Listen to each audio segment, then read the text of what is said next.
and media personalities present here, and all the participants. Good morning. Morning. Praise the Lord. Amen.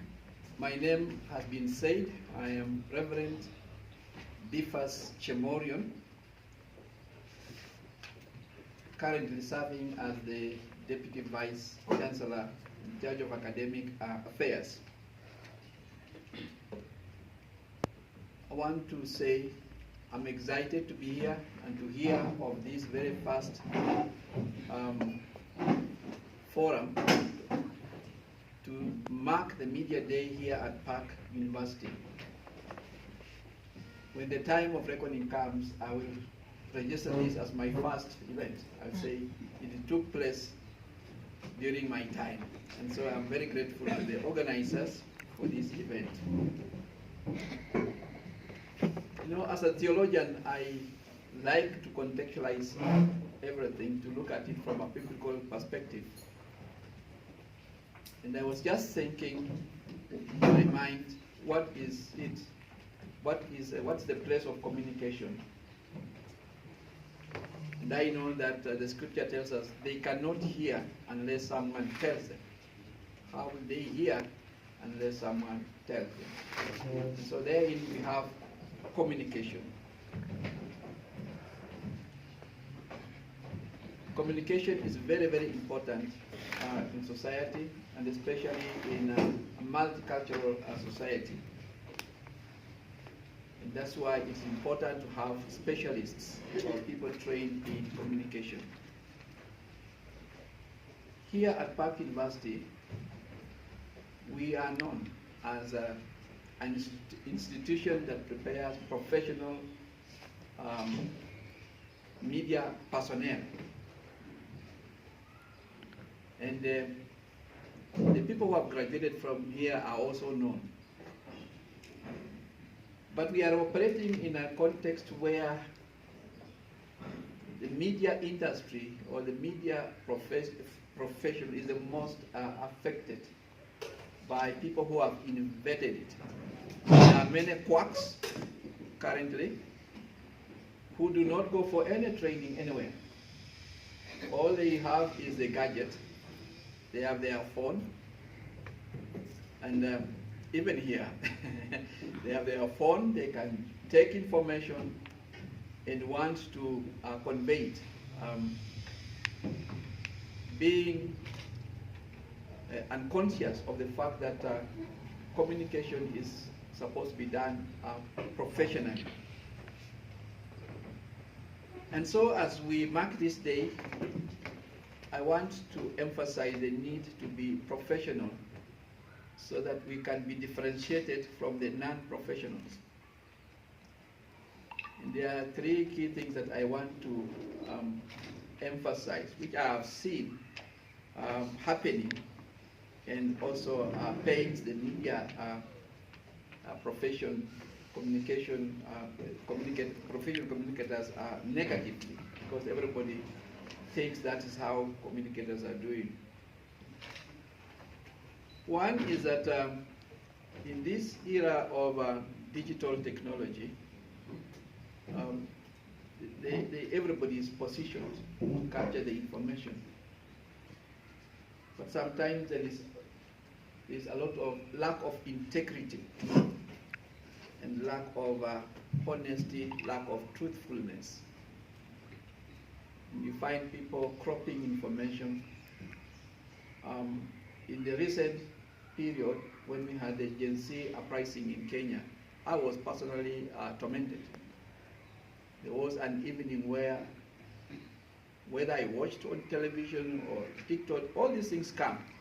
And I would think that JKIA is banning, because someone has put information out there, innocent people are consuming it, and it's affecting them, and yet it is not true. And so that, I would say, is lack of integrity, lack of honesty, lack of truthfulness. A truly qualified communicator, professional communicator, would not behave in an ethical manner. The second thing that I have seen is bias. My background also is in literary criticism, and I like looking at the narratives. When you look at a narrative, there is the narrator, there is the audience, but everything depends on the narrator. The narrator is the one having the torch. There is, it's all around. It's the mind of the subject. The narrator is everywhere, even in hidden places. And the audience is depending on the narrator. So the narrator chooses to tell you this and does not tell you this. And so sometimes you are left to fill in the gaps. And it happens more often than not that there is some bias, something is intentionally left out. And so lack of objectivity. And you will see that even in our country, people have always taken their images and all this, even now, even in this university have taken. But time will come when they choose to bring one picture in front instead of the others, just to portray you in what we call characterization. So when we lack objectivity in our reporting, in our communication, we are creating a bias, and then we are creating what we call negative characterization of the subject. And so that is not what a professional should do. A professional should be objective. You should tell it the way it is. The other one is accountability. The information you release as a communicator has an impact. It has when you communicate, effective communication means that you will get feedback, the desired feedback. Otherwise, if it did not reach out, then there was noise, so it did not reach. But if it's going to get the feedback, the question is, when that information goes and creates some impact, are you there? Can you stand by it? When you say things and they lead to a fight, and it is because of the way you say it, are you going to be responsible? So we need to be responsible to think through the information, process it before it goes out there. And then finally, maybe to emphasize on respect for privacy and human dignity. Even if we are able to communicate some things, we need to get consent, I believe. And sometimes it's also good to observe the limits, not just exposing people. There was a reason why God created us the way we are. He created us in a way that we are not able to read what is other people's minds. So that people's integrity, people's humanity and dignity is preserved. But as a media person, if you go exposing others, then you have lost it.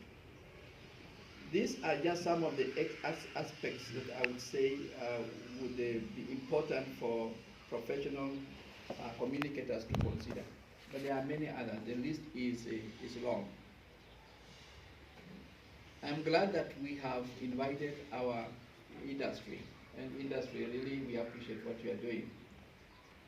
I personally listened to Hope FM. I've gone there once at least to talk about Bible translation and other things. But I want to let you know that this is also a home for you.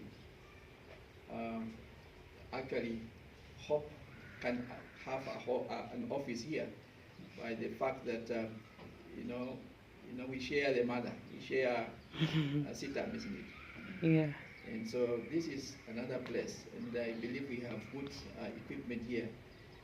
But what I wanted to say is that please work with our trainees, encourage them, give them space, let them come and experience the way communication is done.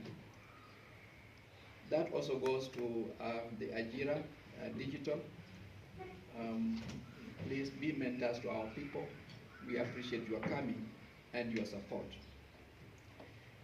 To the school, Dean, you have a lot of work. Now that you have started, this is going to be like an open day. Next time we want to see real showcasing of how communication happens. You know that so you guys on top of it, but we want to make sure that we are known as a university that is serious when matters are communication. I know you have a full day. I would have wished to stay here longer, but I'm also being required to do something on media today. I'm working on a project that requires to be uploaded. I need to upload my presentation before I go for it. And so I want to stop here for now and pray that you will have a good day of learning, of interaction, of exchanging, of learning new ways of doing things. Creativity now is the way to go. Innovation is the way to go. I said yesterday in very simple words that we are open to assisting anyone who has an innovative idea to grow, and even if it means helping them to grow up to the level of branding and also being linked to the industry. We are ready to work with such people. We would want to believe that you are able to find space within our university, maybe the library or any other place, where you can start, experimenting and putting together your ideas so that you can become innovative as a communicator. Let me then stop there and say that this workshop is officially open in the name of God the Father, the Son, and the Holy Spirit. Amen.